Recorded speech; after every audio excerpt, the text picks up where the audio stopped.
And hello and welcome back to the Financial Advocacy Podcast. I am your host, David Kinder, registered financial consultant, chartered life underwriter, with my co-host, Mike Moffitt. And we're here today to basically interview, spotlight one of our financial advocates. This is someone that we've both done some work with. So we have a little bit more insight into how this gentleman works as opposed to maybe others that might meet him for the first time and such. We kind of want to spotlight him. Mike, I'm going to put you on the spot a little bit. What do you think of this guy? Yeah, I mean, Brian's a great guy. I think that with his background and experience, I've worked with him several different times. He seems to have an ability to make things that seem overwhelming and complex kind of simple and attainable for everybody to understand. And he tries to make it, put it into layman's terms and make it so that it's easier than it would normally be. Maybe if, you were studying it yourself or somebody else is explaining it to you. So I like Brian a lot. I think he's a great guy. And, I've always had good experiences working with him, and, I couldn't recommend him more highly. I completely agree, and it's one of the things. And you notice that in our title here, we have accountant and advisor Brian Sommerfield. I'll bring him on in a second. But what's interesting is that the tax code can seem overwhelming when you're doing your taxes. Financial advice can be overwhelming, especially because it's so easy for us to get into the weeds. How many episodes have we done? This is what, number 18? I mean, how many of the times have we gone into the weeds just ourselves? Hopefully, we make it comprehensive and understandable, but it's so easy to do. Brian does keep it high level, yet detailed enough. Let's bring him in. Brian, welcome to the podcast. Thrilled to have you here to kind of spotlight you and kind of expose you a little bit to social media, because you're nowhere. I am void of social media. And I know that's on purpose. And it is very much on purpose. Yeah, and I don't blame you at all, partly because, look, half of what I do is all on social media, and believe me, it's a blessing and a headache all at the same time. Glad to have it. But what the neat thing is that we met you through a mutual financial group that we're all part of, and what we get to do is we get to introduce clients who want to learn more about tax-focused financial strategies with you. But let's talk more about you. I know a little bit about you. Actually, I know quite a bit about you. You know quite a bit about me. Yeah, you're not exactly a stranger here. No. But you actually went. Yeah, but we have to translate that for everybody else. So we got to, spoon feed you to everybody else that's watching and listening. So you went to Cal State San Bernardino, which is, for me, right down the road here, and current news. That's where all the fires are. Yep. These days, and you majored in accounting. Mm-hmm. So your intentions are that you wanted to be an accountant, yet here you are in financial services too. What was your early career like? I think once you're an accountant, you're always an accountant. And out of college, I went to a well-recognized business school with a concentration in public accounting. So that's what my degree is in. That's what I wanted to focus on. I went to school for it. I graduated for it. I never changed my major. I literally, when I went to college, that is what I wanted to do. So I was focused like a laser beam. And then out of school, I went to work for one of the larger international CPA firms. Decided I did not like auditing, and that's a big focus in that. I loved individual tax work. When I worked for a regional firm, I really liked it. Had an opportunity to move back home to northern Michigan, and that's where I raised my family, purchased a small accounting practice, and I still have that accounting practice today that I purchased in. I started working for it in 92. I bought it in 95, and I still have it today. Oh, wow. Okay. But home is originally in Michigan, not here in Southern California. Correct.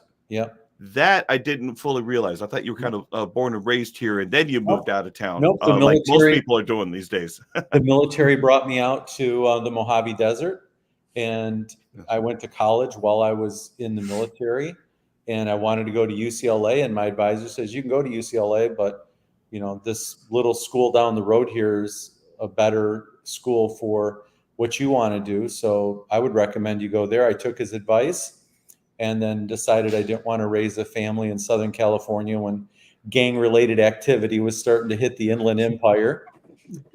And I think it was probably originated here, but okay, go ahead. but it was starting to really get bad in the Inland Empire at that time. And so it was time to move back to someplace I knew. And once the kids got out of school, I missed the warmth and activity level that I enjoyed in Southern California. So Southwest Florida gives that to me. I'm licensed in, I think, 25 states now. So the world is so much smaller now because of the internet, Zoom meetings, being able to just, hey, when are you going to be in this state next? You have time right now. Let's just hop on a Zoom call. And with the technology that we have, and if you use it to its fullest, it literally feels like you're sitting across the table from somebody. And if you can get that, then it really doesn't matter where it's at. And what I'm finding is that millennials like technology more than anybody because they can send you information, they can sign documents on their phone, they can view documents on their phone. As long as you have a secure portal that you can put stuff into, they can just log into it just like they would for their bank documents, and they can handle everything right there. If they have any questions, just hop on a FaceTime call, a Zoom call, a regular call, and it's all taken care of in real time. They never had to leave where they were at. They never had to schedule a real appointment and spend time driving, from place to place. It's just spontaneous and done while it's top of mind. Yeah, the greatest benefit out of this whole pandemic of everything, it has been the proliferation of Zoom. Now, granted, if you invested in Zoom, I think it tanked 90% from its high. So you don't want to be invested in Zoom, but you want to be a client of Zoom, using it to save time, effort, cost. I am now so much more attuned to how much time I spend on the road whenever I'm going anywhere. And I'm like, it took me an hour and a half just to go 10 miles in rush hour traffic.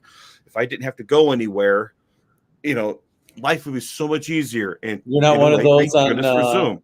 You're not one of those that just ride on your motorcycle and go down 215 down the center lanes, 55 miles an hour while everybody else is stopped. You're not one of those guys? Oh, no, I am not. You're the motorcycle guy out of the three of us. I did. I learned how to drive a motorcycle when I lived in Southern California. That is true. And I'm not, okay. We're in the risk management business. That's a risk I'm not taking on. I'm just saying. I wouldn't let my ex-wife do it either. My motorcycle last year because my wife wanted me to, and she said, "I trust your driving." The problem is down here in Southwest Florida, you have little old ladies whose head are not above the steering wheel; they're below the steering wheel, and that's a problem. And for my age bracket, the mortality rate for people in my age bracket, the worst is motorcycle riders. Yeah, I could see that. And of course, out here, at least I'm sure in California, and I'm sure it's at other places too, but once you get a little bit of rain, all the oil slick starts to come up. That becomes more of a hazard there too. So my uncle rides. I think how old is he now? I'm going to say he's 65, 66. He still rides as far as I can tell. Good for him. He's safe. Mm-hmm. I think he's had one accident over like 40 years of riding. So, no, and he always says it's not if you get into an accident, it's when. When. Yeah. So, I'm all for that. Although my son, he's going to turn 19 here in a couple of months. He's planning on getting a motorcycle. I told him the same thing. So, we'll see what he decides to do. He's bigger than me. So he might just get his way no matter what. One of the things I wanted to bring up a little bit is that, Brian, you're not a CPA, but you certainly are an accountant. What's the difference? Does the public really need to know the difference? I don't think that there's a big difference. The only thing a CPA can do that I can't do is sign off on an audited set of financial statements, which I'm not auditing, or represent somebody in tax court in front of the IRS. And if you got to that point, you would definitely want to have a tax attorney that's what they specialize, do it, as opposed to somebody that prepared your tax returns. Yeah. So basically, there's no difference for someone who's looking for tax advice for their tax returns and tax filing and such. There's going to be no difference there. Yeah, Now, right. And for me, from I don't do any auditing, and I haven't done any auditing since I left Southern California. My focus has been on taxes, and then because of that, a lot of consulting, a lot of business consulting. And then I quit doing accounting and payroll years ago because there's not a lot of money in it for the amount of time and what it does to keep you bogged down.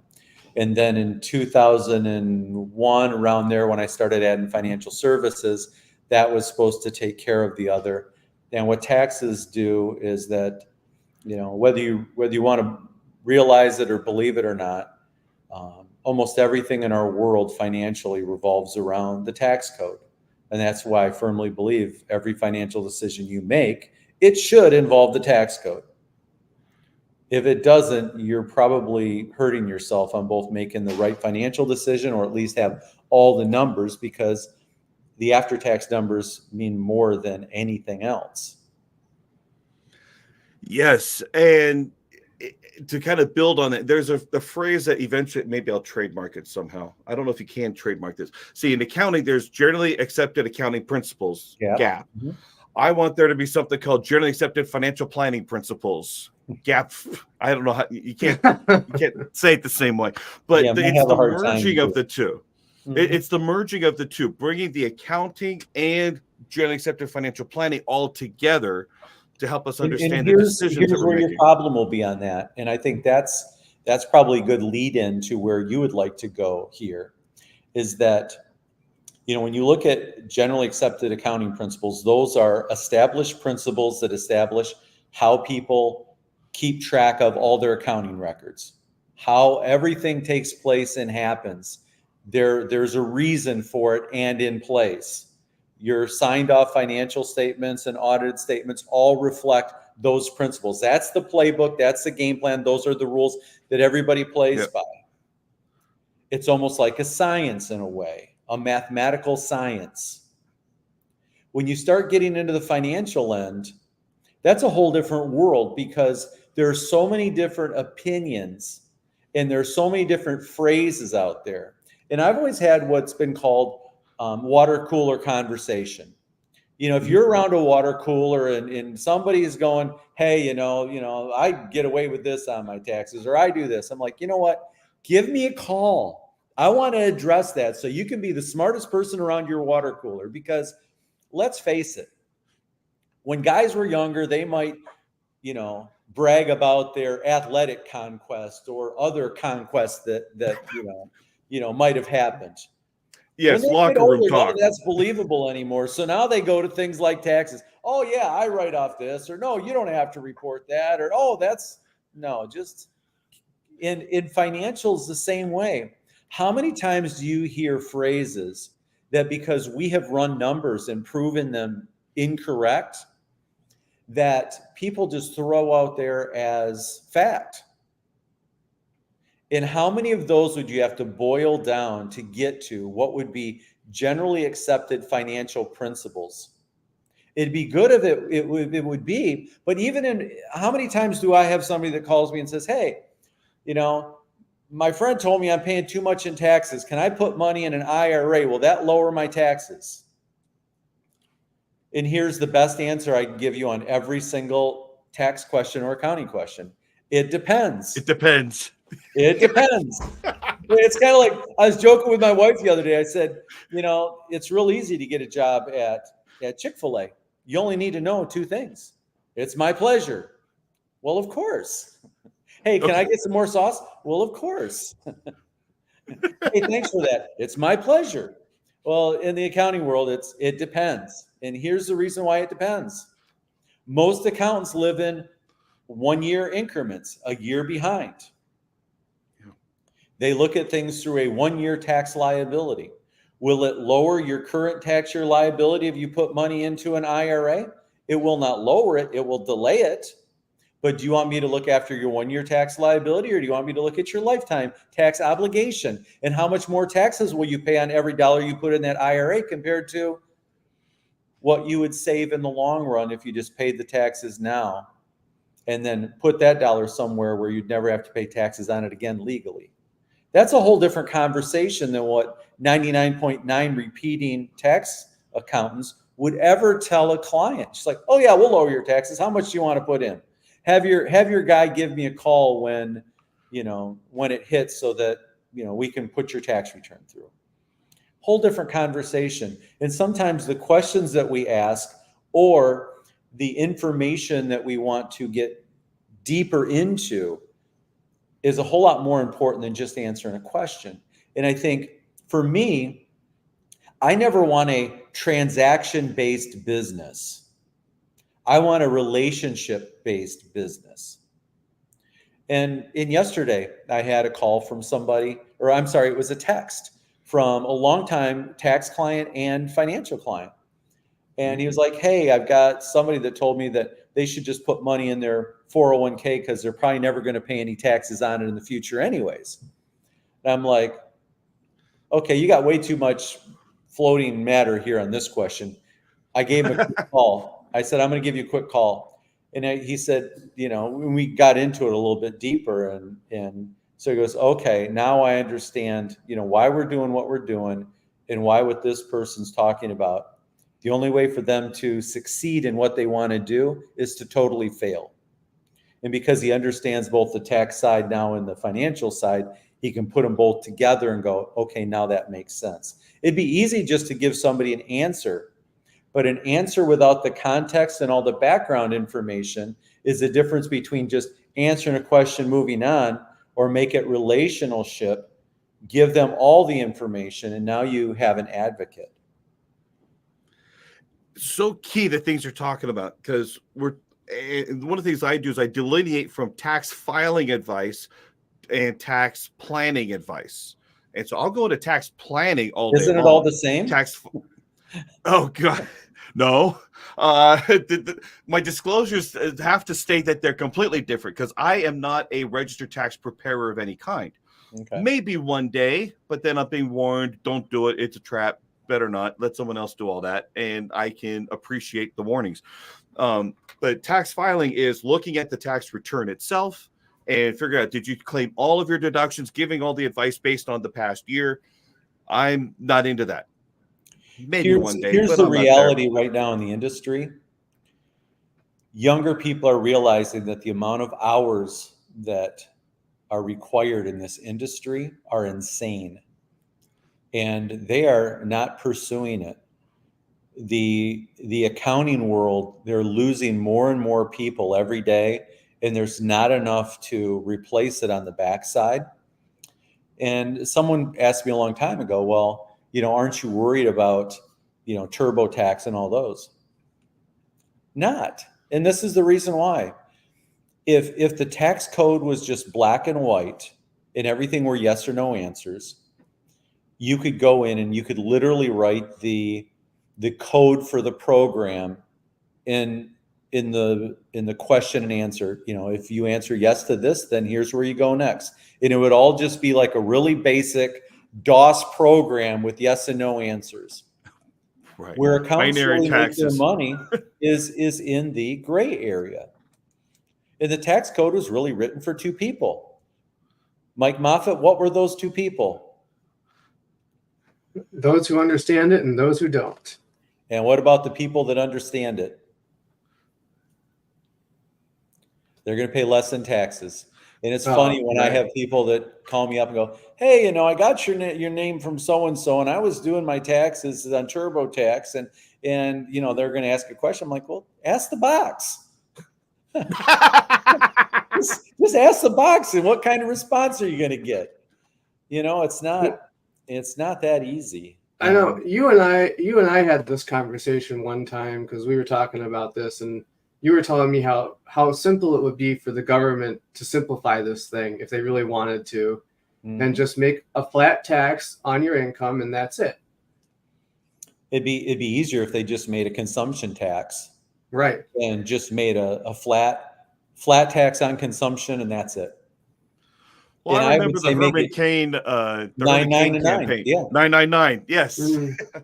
I mean, the guy was Yeah. selling pizzas at the time, so He I was forgot the name he of the was brand, good. but so there's that. But of course, there's so many different lobbyists at play in our government, influencing the tax code and so influencing the lobbyists and the Congress people that are looking at passing different laws. When, of course, we're kind of getting on a 1913. sidetrack here, but No, 1913.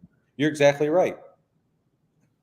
yeah, ever since then, and well, that brought up something else 1913, in the my mind. But 16th Amendment, the election or the selection of the tax code. The 17th Amendment, the direct selection of senators as opposed to being directly appointed by the states and the Federal Reserve all happened in 1913. And what happened is we became a country that was based in the states and state-led to where there was a more concentration of power and money in Washington, D.C., and that's when things really started changing. And yeah, that's where the there's lobbyists and so the many. feeding frenzy and all of that with all of our tax dollars now have to go to Washington before we get them back to spend them the way that we would want to. And the decoupling from the gold standard that happened under Nixon. We got more power in the Federal Reserve. That's I mean, we're talking about how our national debt really came about, because then Reagan passed his tax code of 1986, and ever since then, now under Reagan, the national debt tripled under him. 2.7 times, I should say, almost tripled. And then ever since then, every 10 years, the national debt has doubled until the past few years. Now it's gone higher quicker. I understand now we're at $35 trillion of national debt. And this year being a presidential election year, there's more things that are on the roster that are up for questioning, depending on who's going to win the presidency.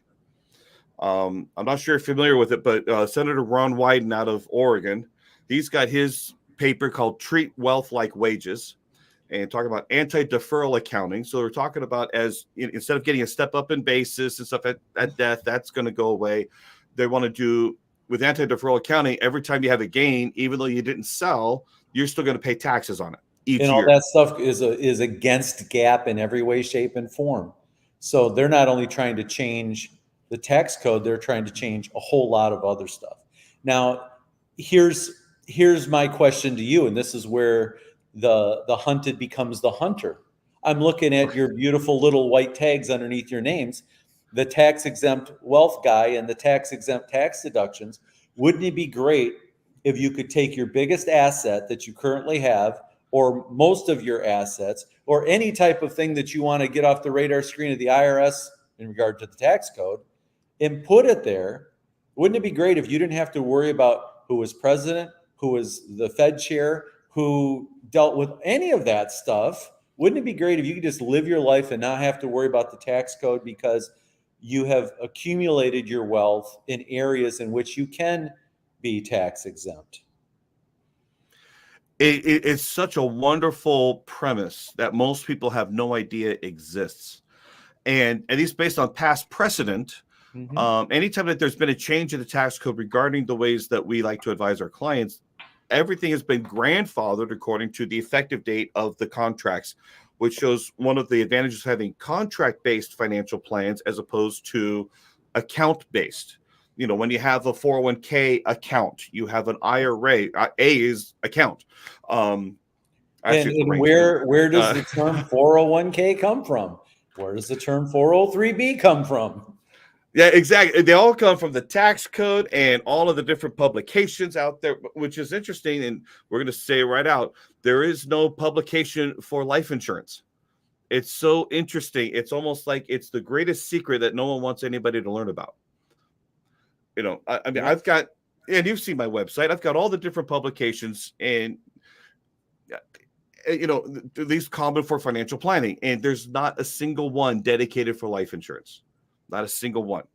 Granted, it has so many different uses and applications and different situations, for pension plans and stuff like that. There's so many different things.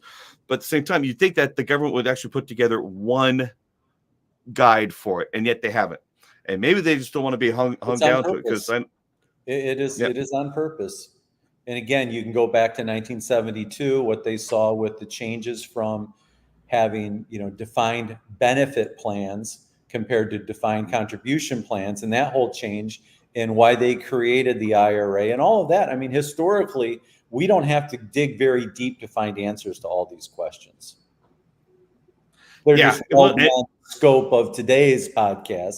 That might have to be part 2 or 3. we might go there.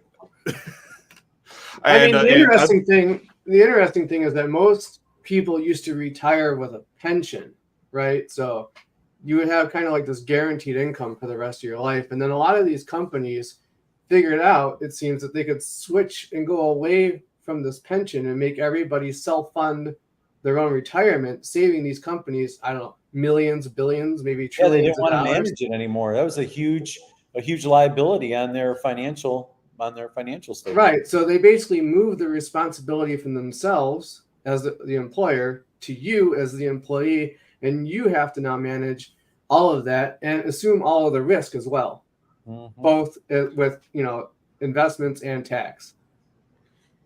Well, there is one advantage, and one advantage is that with pension plans, which are defined benefit plans, you have to stay with that company or organization for however X number of years, usually a minimum of 20, especially for public service. Got to be with the police department or fire department, whatever, for 20 years, then you can retire. Whereas with the defined contribution plan, yes, you take on the risk, but at least you can move that plan. You don't have to give it up and such. There's vesting privilege. There's other things with that. So I could see that. The problem is you're almost guaranteed to not have accumulated enough if you're a career changer often enough and you're not contributing as well as we can. And that's true. And that's part of it. A lot of people don't roll their 401k to their current employer. They leave it where they were. Right? Yeah, so and of course it's good, but do they contribute new again at right. the new place? So there's a lot of factors there. Right. Yeah, there are a lot of things that go into it. So Alonzo's asking, he thought that like the anti-deferral accounting we were talking about earlier was for only 100 million plus. Here's my concern, Alonzo, is that once they start with something at a higher tax rate, it has a trickle-down effect over time. Something's going to happen. And I'm hearing things, and I hate saying I hear it. I can't substantiate it, but you never know. Don't look at a bunch of TikTok CFPs here. Well, that's their problem. Tamara, Tefra, Defra, Mech. Yes. Remember, before the tax code of either 86 or 88, whenever they changed all that stuff, that's when they created modified endowment contracts. But before that, we actually had endowment contracts. So that was when you could actually have you pay to 65 and then the contract cashes out. You've met the goal and then you get to cash out the contract at that point. So yeah, with Tamara, Tefra, and Defra, I don't even ask what they stand for. I just know all three of those are became a problem. And any contracts that are dated like before 88 or 86 or whatever, I always have to double check, make sure that you don't mess with them because they have preferred tax status compared to newer contracts. So always double check. Rael, salute to you. And glad to see you guys on here and participating. So here's the thing, Brian, you were also a radio host. Let's shift gears a little bit. Radio host and political advocacy, political involvement. Let's talk a little bit about, by the way, as a radio host, how are we doing? You're doing fine. Okay. Here's the key to whether you're doing radio, podcasts, whatever you're doing. If you can sit down and have a conversation, whether you're doing it solo or with a group of people or with guests, and it's on a level that just feels like you're sitting around a kitchen table having a conversation, you're part of that conversation, it's probably pretty good. There's actually a genre called rock talk. And if you can take somebody that listens like classic rock, duct tape them to a chair and just have them listen and not feel like they're squirming, you're probably doing a good job of just having conversation that anybody could listen to and enjoy. And oh, by the way, might learn something along the way. So As soon as you started talking about Defra and Tefra, the guys in the duct tape chairs really started getting uncomfortable. You keep everything else on a more of a lighter level, you're probably going to do okay. Or some things just go beyond the limit. So I was renting at a place. I just moved back to Michigan when I moved back from Southern California. And one of the guys that was renting from one of the landlords, they said something to the effect of, oh, we've got football season starting in a couple days, and I still don't have anybody that can, do color commentary with me. And the person said, well, I know somebody that, when they're watching games, they literally say something before the, announcers ever do. They got my name. That night I was at the radio station, and they said, okay, let's just pretend there's a game going on in front of us. And they took the tape, about 5-10 minutes of audio, took the tape to the owner of the station, said, hey, let's give this guy a chance and let him go out and do some games. So I went out the next day, did my first high school football game, had never been on the radio, flipped the switch, had no training, and did about 20 years of high school sports, football, basketball. I've done some baseball games. I could do any sport that I know anything about. I could call it on the radio. And radio is just a great medium. I've loved radio since I was really young, and would listen to AM radio for hours. And during baseball season in the summer, when stations would go forever, I could listen to 5 or 6 different baseball games a night, just flipping around the dial after the Tiger game was over. And so I've always had a love for radio. And when I was with a company, when I had my securities license, I said, is it worth, doing radio ads or something like that? He says, people don't get a lot of benefit from just doing radio ads, but if you could get on the station and actually talk with somebody, that's where you get the most benefit. And I said, well, that's easy. So I contacted the guy that did the morning show and said, hey, if you ever want to have me on to talk about anything I do, you can ask me questions as far as, tax, business consulting, insurances, investing, whatever you want to ask, I'll be more than happy to talk to you. He goes, that'd be great. I've got a slot open on Tuesday morning at 7:30. I showed up Tuesday morning at 7:30, did my first 30 minutes. We run out of time. After about That's a good slot. You're getting people on the way to rush hour traffic on the way to work. And he said, how about you just come in for a whole hour? Why don't you do from 7 to 8? So then I was doing 7 to 8. And what we realized is it was a political-based talk show. And after about 3 or 4 weeks, we realized that everything that I talked about would have and has a political bend to it. Just think about everything that you can talk about right now in politics. And again, I don't care whether you're right wing, left wing, center wing, wing nut, Red Wings fan. I don't care what you are. You bring up a political topic, and you will probably be able to figure out why. If you know where the money's coming from, you'll know why. I'll give you an example. I'm in Florida right now. There is a measure on the ballot that has to do with legalizing marijuana. I could tell you that if you want to know why it's on the ballot, is because there are people that have a financial interest in legalizing marijuana to control that market. And if you look back to see who contribute to it, work your way up the chain, you'll know exactly the reasons why. Same thing happened in Michigan. So if we look at all of this, all this political stuff has a business, tax, insurance. I mean, look at insurance. How much of that deals with tax code? How much, everything we do, you can relate it to the tax code. So what happened was, after doing that for a few months, then I was, hey, I've got to go on vacation. Do you mind filling in and doing 3 hours of radio? And then other programs, I would be filling in and doing those. Since I still had the sports background, I would get phone calls to say, hey, can you hop on and do a weekend shift of doing just sports stuff? That's the easiest money you can make. That's easy money. Easy. And so at the time when I had an opportunity to put together a business plan for somebody to put together a radio station package. And I did a really good job of putting together the plan. And they said, you know what? Why don't you just become a part of us and be part of this radio group? And so that led to me then having my own radio show, and I did that for a number of years. And that was fun, but it ties you down for 3 hours every day from Monday through Friday from 9 to noon. And I like to travel. I like to do things. I like to, I get more business done outside the office than I ever do inside the office. But at the time, I did a radio show. I had my tax practice. I had my financial services practice. I had a couple of restaurants. I basically lived off a schedule. And to get out of that and just to do what I love to do the most, and what I discovered as consulting other people is that the more specialized you get, the least you'll work and the more money you make. And I wanted to become very niche and become one of the best at what I do.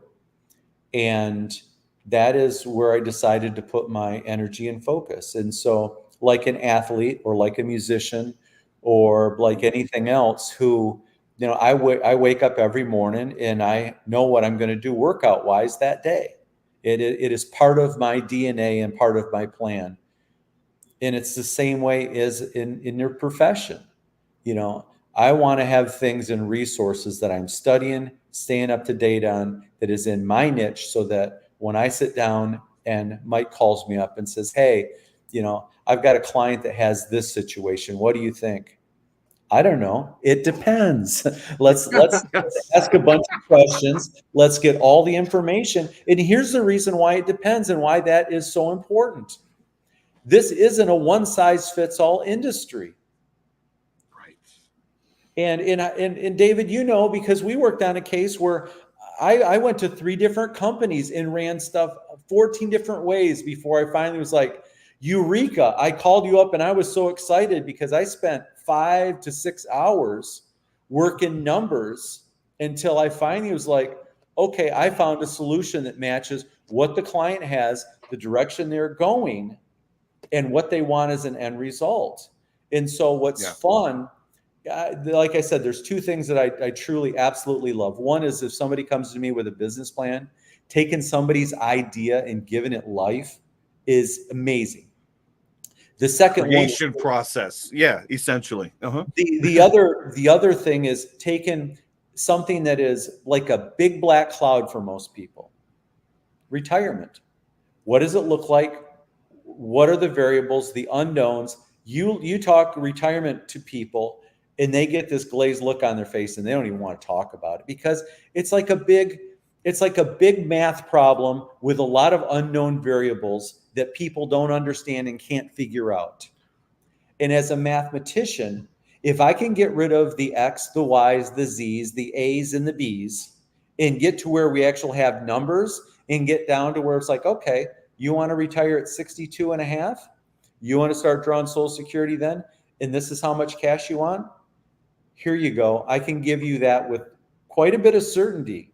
Now let's just put the plan in place to get you there without worrying about what the market does, without worrying about the state that you're living in, without worrying about the state taxes or who's president. We don't have to worry about any of that. And when you can remove the unknowns and give somebody a plan that is understandable and attainable, that's the second thing that just gives me great joy. And if I can just concentrate on those 2 things, which I don't do a lot of the business consulting and in new business plans. I did a really nice one 2 years ago that came to fruition, and I did it remotely. And when I was finally able to matter of fact, last summer when we were in Atlanta, I was able to visit that client, and it was like old home week. I'd never officially met them, but we had spent a lot of time on the phone and on Zoom calls. So. Yeah, but I love it when when that aha moment comes on and it clicks for the client. Mm-hmm. That it's magic when that happens. Some people think we get into this business for the money, and yes, that's a part of it. But the money comes after that aha moment. When they get it, that's when you've got them, and in the best way, because they understand that we're serving them. We're trying to help them to come to a new understanding. And when that happens, the clouds part. and the sun that comes down, they understand it, and that's what I live for. I love it when that happens. This is a hard profession. When you take a look what the average income is for people in our industry, and you add to that how many people don't make it after the first year, the second year, the fifth year. I mean, to get to this point, the margin is really, really, really, really thin. And agreed. And I was lucky that I had the ability to not have to worry about a sale. I had other things. I had my accounting practice. I was doing other things in the financial world that allowed me to get the experience, fall on my face flat many times, have great recommendations, but didn't really know how to convey them in a way that someone would go, oh, well, that makes sense. How come nobody ever did that before? The language in this and the ability to do it in a way is extremely tricky. And when I started in my accounting practice, I always wanted to do everything that my clients would do because I wanted to be able to sit on the same side of the desk that they were. I didn't want them to feel like somebody was talking down to them or this is what I learned in college. I wanted it to feel like we were on the same side of the desk and we were partners. And I do the same thing in the financial. Everything that I advocate for, I do. I don't do anything else. I try to, like in the accounting world, I don't want to talk accounting terms and jargon. I want to talk in plain English. My wife doesn't think that I work. She thinks that I tell stories and draw pictures, and most of the time those pictures are drawn upside down. And the reason for that, if I could take a difficult financial concept and put it in an easy drawing that could fit on the back of a napkin, I've drawn on the back of receipts at restaurants. I've drawn in the sand on the beach. If I can take an easy concept and just draw it and have somebody understand it, that's way better than darkening the room and putting on the slideshow. And if this happens and if that happens and if the market does 12% and and unicorns come out of your pool, everything will be rosy. I had a different image that was coming to mind at that point, but that's okay. but trying to make difficult concepts easy to understand takes a lot of time. I have an iPad Pro with a drawing program on it. I'll open that thing up and I'll just start working on concepts. I'll work on words. I'll call other members in our group and say, hey, I'm working on this concept. You talked about this. Let me run this by you and see what you think. You critique this for me and tell me what you think. Or I will take the concept and I'll open up my tax program and I'll start running numbers. And so when it's like, okay, if you do this, this is your tax liability. Do you want to pay this $15,000 a year for the rest of your life? Or how about in 7 years, you're done paying that, and now you don't have to pay that for the rest of your life. And in 20 years at $15,000 a year savings, what does that get you? I mean, this is numbers driven because everything that we talk about, we believe in because we've taken the time. We've done the math. In my case, not only have I done the math, I've done the tax returns that back it up. And sometimes I'll even go back in if I've got some information as far as what a client makes, whether they're married or single or anything like that. Sometimes I'll just go in and I'll make it unique just to them. And then of course, when I have all the numbers, I will do it exactly for their position. Right. But the thing is, tell me another financial person that does that, because they can't. They've not done over 15,000 tax returns. They don't understand how all the tax code works. Yeah, they might have a basic understanding of, you have some deductions and, here's where this tax bracket starts. That's why, even somebody like Van, who we love and use his information a lot. He's got different Van rules of, 120 and 25 and all those. For the layperson, that is almost above their head because Okay, tax bracket, yes. Oh, AGI, yes. Is that AGI or is that after tax, before tax? What's the tax liability? I mean, there's all these terms out there. How can we Yes. just simplify it? Okay, you make this much money. Do you want to pay X number of dollars in taxes? Because that's what it is today. Do you think taxes are going to go up or go down? Oh, you think they're going to go up? Well, guess what? That 13,000 is going to go up with however much you think taxes are going to go up. And it's not just the number, it's the meaning behind the numbers and our emotional connection to the pain and the relief of Yeah. what the numbers can mean for us. And that's what someone like you, like us, we help to bring that alive to say, do you want to get rid of that tax liability? It can be done without a sacrifice in lifestyle. I want to get back because Alonso's got a great question, but I got to ask this question first before I get into his, because at some point, you learned some things about the tax code that you were not taught in accounting school. Yeah. What was that like? What was that aha Oh, you want to know moment that for you? aha moment? Oh, bring that out. We need to hear this one, especially from the This is accountant. actually good. So I like this one. I was in Blue Ash. I just signed my contract with Ohio National, who's no longer around, as far as insurance wise goes. Essentially, yeah. Culture wise, yeah. We had a good first day. I'm back at the hotel in Blue Ash. We're having pizza, and one of the guys there's like, "Hey, you got to meet this guy over here. He's a CPA. He's in from Indianapolis, Indiana. You guys will probably get along well." We sat down. I talked with him and his wife for an hour and a half. Great conversation. It was fun. We had a lot in common. I had just come back from a national convention for politics, and so we actually talked politics. That's what we talked about for an hour and a half. It was fun. It was not deep. It was fun. Well, the next day we get to our seminar, and it's like, okay, we would like to introduce our next speaker. He is a CPA. He was the head of this board in Indianapolis for the state of Indiana. And he had all these numbers and letters after his name, like some people we know, RFC, CHFC, CLU, BFD. Whatever.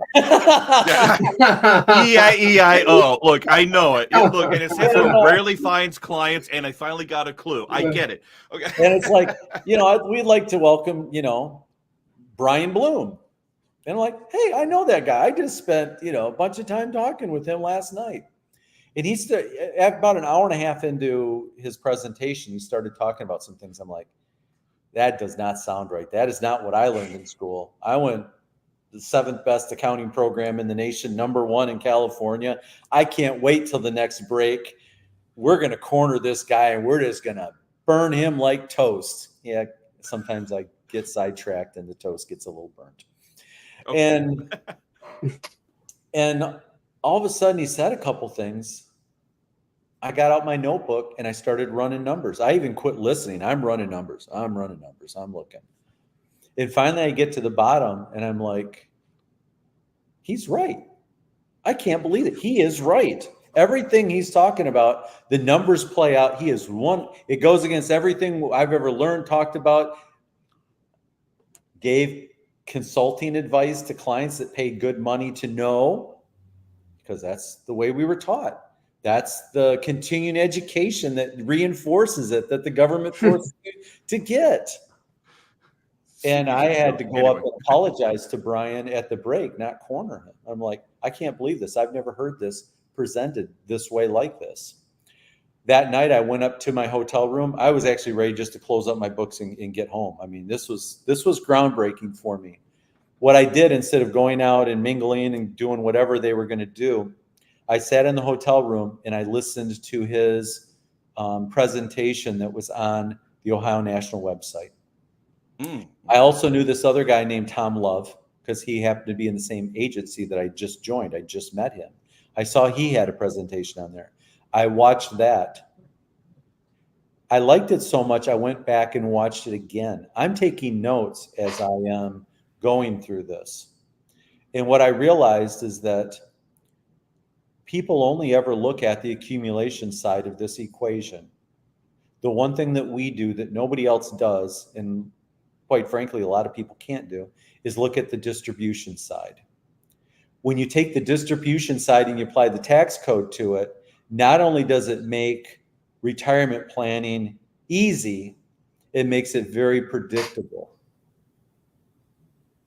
And that was the aha moment, date, and time, and really started a journey for me of learning that has been life-changing. Yeah, I met Tom Love. I won't say officially met him because it's not like I shook his hand, but it was in 2010. He came out here to Woodland Hills, California, and I had a day out from the job I had at the time. I was essentially not really in the industry, but I was still with that company, Ohio National. I had an independent contract, and they were doing these regional meetings. I thought, all right, I'm going to pretend what it's like to be an insurance agent again. It ran very much like any other insurance agent meeting. It starts off with, here's our new product. We're going to be announcing this or doing this. And I'm like, okay, yada, yada, yada. And then Tom Love took the stand, and he gave this amazing, pretty much what you saw on the Ohio National portal was the exact same thing. Yeah. And then at the end, he was talking about the distribution of, 3 buckets of money. You have your tax deferred money, you have your after tax money, and then you have your tax free money. Now, we didn't quite get into tax exempt at the time. It's just tax free. They talk about distributing 8% distribution, which obviously is way above any safe withdrawal rate, but he's just using it as an example and showing here's the taxes on this, here's the taxes on this, here's the no taxes on this, and you get to keep all your Social Security. And it's just blowing my mind. I'm like, that's the how come no one could explain it to me like this before? It was just amazing. Now, this is going to bring right into Alonzo's question because Alonzo, we can answer this one, my friend. This is my brother from another mother. He's out in New Jersey and the Brooklyn area too. He says, why do so many accountants, CPAs not believe in permanent life insurance when they're supposed to have a firm grasp of the Internal Revenue Code? What are your thoughts on that? It's the Dave Ramsey principle: buy term and invest the difference. And most people, when they look at life insurance, they look strictly at death benefit. They don't look at all the other benefits, and especially the tax benefits for it, because it's never taught anywhere. As an accountant, you have a brief understanding as far as life insurance in total. You have a liability that you need to protect. You better make sure that you have something to cover that. If you look at, if let's say we're doing estate planning, your estate plan is the house. All of the estate assets go in that and are protected. The roof, the roofing material, what covers everything is your life insurance. You can have a basic roof on there with just tar paper and it's going to cover everything for a while. There's your term insurance. But if you really want something on there that's going to protect everything for the long haul, then you go with a tile, or you go with shingles, or you go with metal if you really want something good. I guess that might be the difference between universal, indexed, and whole life. You can have fun with that on another podcast. And so what happens is you have basic principles of life insurance, but you never get into, okay, why is it so important? And how can you use what is the most beautiful benefit of all of this, the collateral capacity of it, and how the tax code relates to it. And that is outside of the scope of what accountants will look at and generally know. They're like, oh yeah, it's not taxable. Well, okay, well, why isn't it taxable, and why is it so good, and why does it spend twice as much as anything else you can do when you're looking at straight cash flow? They do not get into that because they've not run the numbers and they have never been trained in it or taught that in school. It's, oh, you need life insurance? And even think about, I remember the first life insurance agent I encountered was a Northwest Mutual client, agent. He was like the guy in that area. And he was like, oh yeah, let's just do whole life. And after you make about the 7th payment, the dividends on this are going to be enough to pay for it. And, then you'll never have to make another payment on it after 7 years. So this will be a better, he's looking at it strictly as here's what the cost is. Never Why would I want to borrow from it when I could just let it grow and use the dividends and then use it as retirement cash flow at some point in time down the road? Or as a small business owner, as a new business owner, make the payments and have the money there where, when I had a restaurant, 10 o'clock at night, hey, guess what? Your refrigeration unit just went out. You got to drop $5,000 on something new. Well, if I didn't have that cash sitting in the safe, knowing that these things happen, if you ever have a business, cash flow is king. You better have a safe. You better have a certain amount of cash to meet whatever, kind of like in your personal life. The old thing is, okay, what happens if the refrigerator goes out or the transmission goes out in your car? Those are like the two big things. You got to have. Business is the same way. What is the one thing that you would need to have cash available to replace without there being any problems? Well, guess what? If you have a whole life policy, that pretty much can handle all of your emergency needs after a few years. Those types of things are not talked about. Dave Ramsey doesn't talk about them that way, but you better have your emergency fund. Well, what if you had an emergency fund that was drawn 5 to 6% tax-free every year? Doesn't talk about that, does he? Again, he's very good at what he does, but there becomes a point in time where you have to graduate from being in debt and making a lot of money to where all of a sudden it's like, what do I do with all this money now? And again, there's a time to graduate from tic-tac-toe to checkers, from checkers to chess. And again, you'll only know the difference if you just don't look at, well, I heard this on the radio, or this is what somebody said. Again, that was great advice for a certain target audience. But why don't you run the numbers and see what really fits you and your need and your plan now, because you've graduated or elevated from that type of advice. Yeah. And I'm not saying anything bad about him or what he does. He has a target market. He has a sweet spot. But there becomes a point in time where it's not a one size fits all. And at that point in time, that's where you need somebody that can sit down and really look at your numbers. Yeah, it's interesting because talking about, the safe withdrawal rate, I actually was on tic-tac-toe this morning watching a live, and this one lady was talking about a 10% withdrawal every year. And so I'm thinking, okay, look, sure, you could take 10% every year, but 10% of what? Mm-hmm. So because she used the example where we retire and then the market, drops. Her wild thing was 60%. And she's like, well, I can still take 10%. Sure. I'm sure. Yeah. You could take, if you had $1 million, you could take 10% of, 400,000, but that's a lot different than taking 10% of $1 million. Right. So if you need to maintain, and be consistent year after year. Yes. Right. And that's just the thing. Sure. You absolutely, you can take 10% every year, but the question is 10% of what? And we all know that sequence of returns risk in the distribution phase is much different than sequence of returns risk on the accumulation phase. On the accumulation phase, it doesn't really matter. But once you start drawing the money out and you have these drops, that's where the sequence of return risk really compounds on itself, because not only are you losing that money, but now you're still having to draw against that account. So you're surrendering more. So you have to automatically make up that deficit just to get back to even. It becomes a compounding problem. And most people don't have an income need that could be that varied. If you were taking 10% of $1 million, that's $100,000. If the million drops 60% down to 400, but they're used to taking out $100,000, right? They can't just take 10% of 400 and be okay. Typically they have a set amount of income that they need, and therefore that's why it declines. So you're right. And 10% of what? And if it's 10% of the annual value, that's a problem.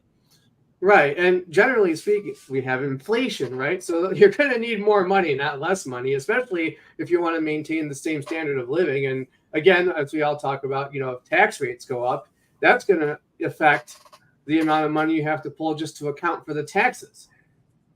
So this I want to go back because Brian made a great analogy, because That's something that accountants don't necessarily do. He made the story of the estate plan and the roof and such, made it understandable. What do you want that roof made out of? I'm like, who else talks like that? The accountants don't talk like that. You need life insurance. Yeah. Here's the contract. Sign it. Pay the least. Your goal is to get the least amount of premium to get the need covered.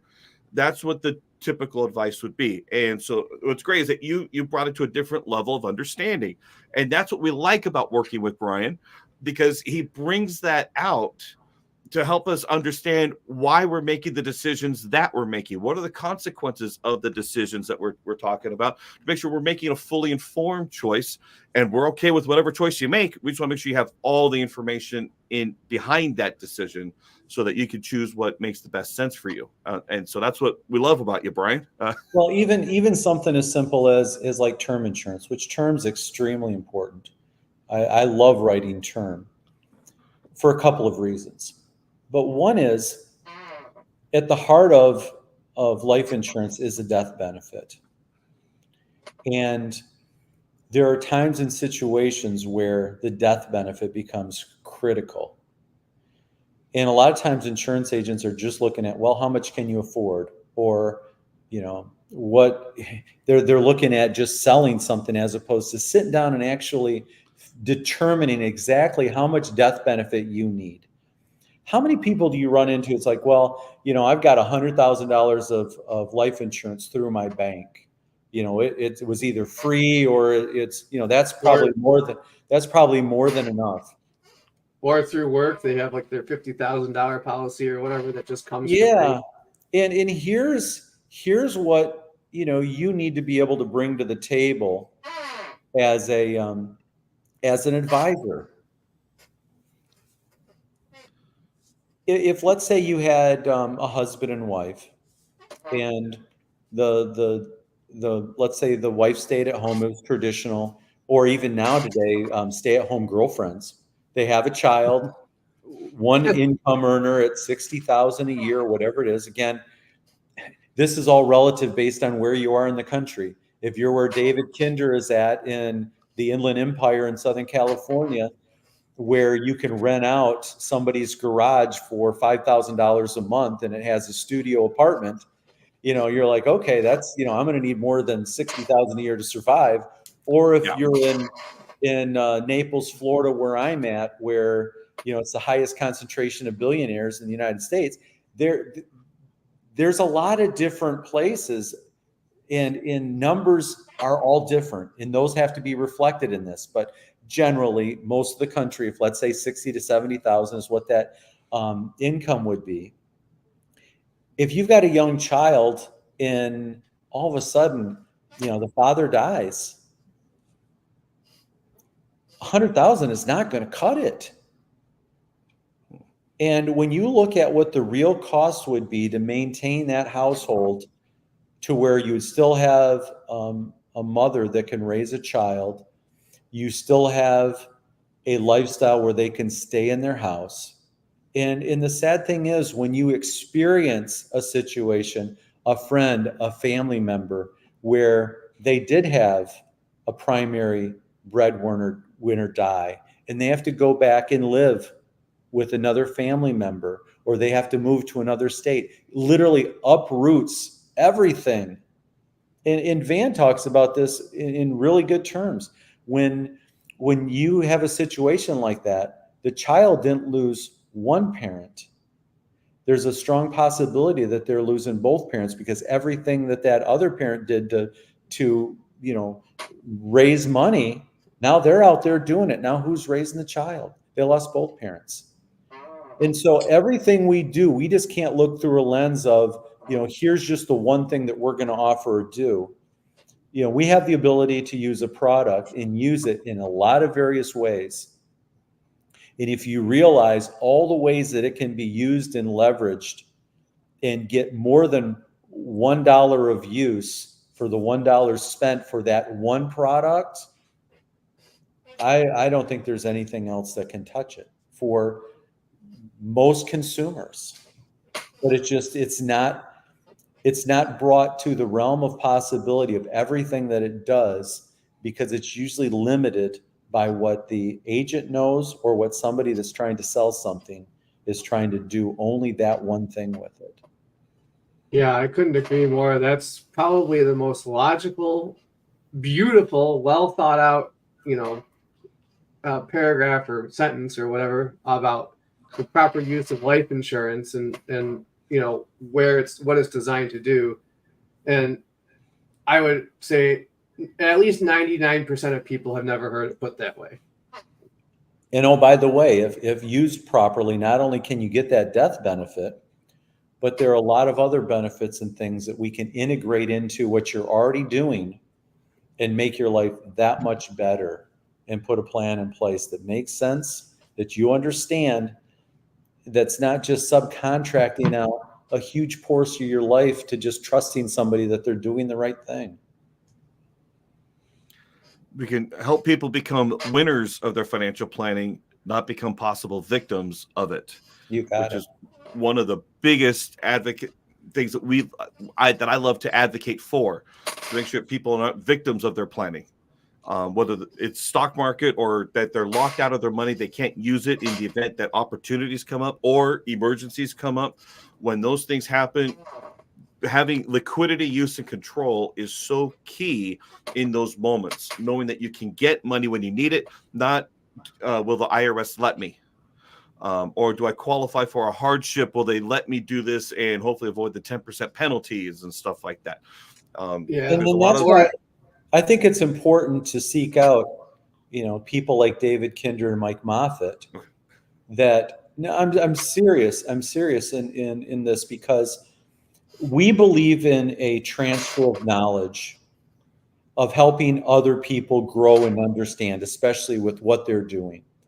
And we've had the benefit to learn from top people and continue to want to learn. I mean, I look at, somebody like Tom Love, who has been instrumental in my growth as a professional. Yes. His command of the language and being able to explain things in concepts transcends the industry.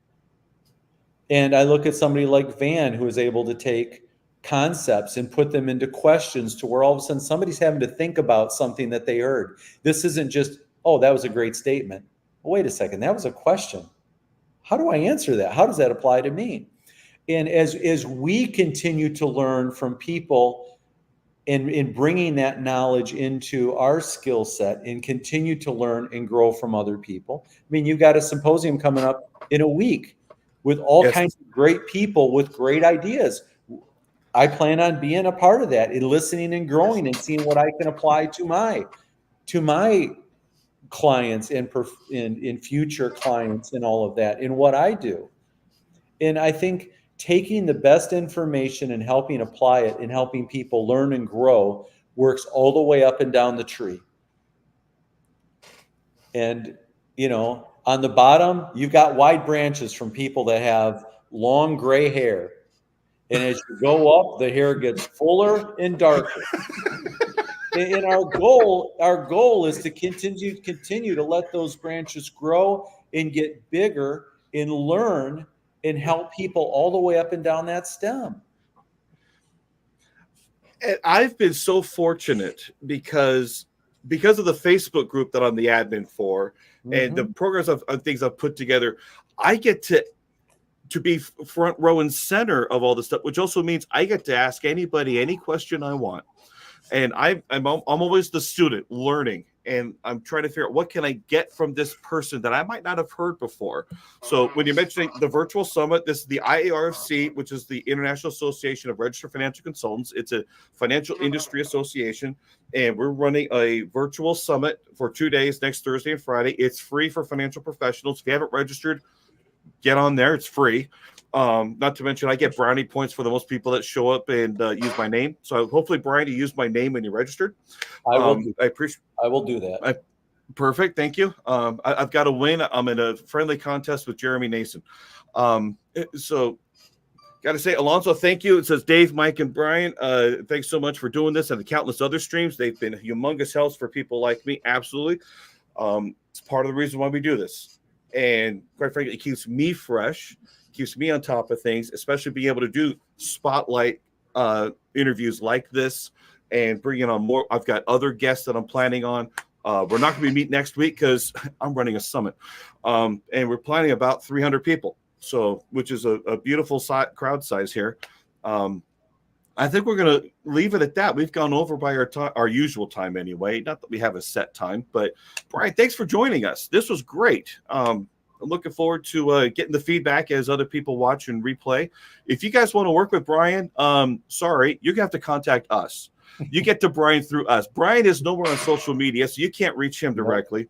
But Mike and I and Kurt, we work with Brian on a regular basis. So if you want to work with someone like him, that's who we work with, especially when we feel the need that we've got to bring in another mind and another set of eyes behind the numbers. That's one reason why we like working with Brian. So we'll leave it at that. Thank you all so much. And we'll see you probably in 2 weeks. That's when we're planning our next one. So we'll catch you then. Thank you. Thank you, gentlemen.